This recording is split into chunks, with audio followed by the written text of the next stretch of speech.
дар он замон мусалмонҳо гирди қуръону суннат муттаҳид буданд. имрӯзҳо мусалмонҳо парокандаанд.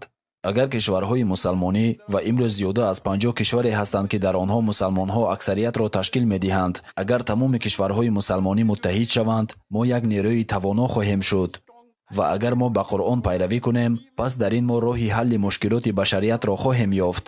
аламовар аст, вале пайғамбар саллаллоҳу алайҳи васалам фармуданд ки дар охири дунё мусалмонҳо зиёд хоҳанд шуд ва имрӯз мо мебинем ки зиёда аз 25% аҳолии ҷаҳонро мусалмонҳо ташкил медиҳанд ва шумораи онҳо танҳо меафзояд, вале онҳо мисли кафк хоҳанд шуд. кафк аз дин дур. мусалмонҳо то рафт аз дин дур мешаванд ва ин дар тамоми дунё рух дода истодааст. имрӯз дар дунё амалан ягон кишваре нест ки ба қуръон ва суннат пайравӣ кунад. амалан ягонто. мушкили мо ин аст ки мо мусалмонҳо ваҳдат надорем. мо парокандаем. кошки мо муттаҳид мешудем.